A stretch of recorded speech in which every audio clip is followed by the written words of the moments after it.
Naiuwi na sa kanyang pamilya sa Cebu ang 11 negosyanteng binaril sa Davao City nitong Huwebes.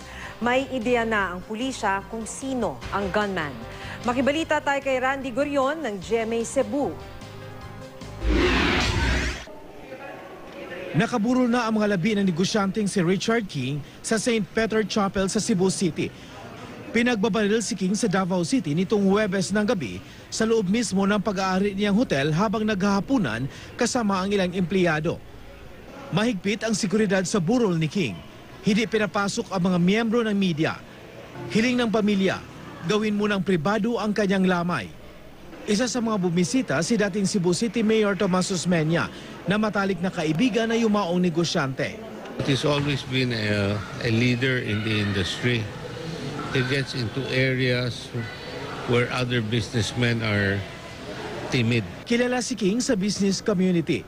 Nagmamay-ari siya ng iba't ibang hotel at resorts sa Cebu, Boracay at Makati.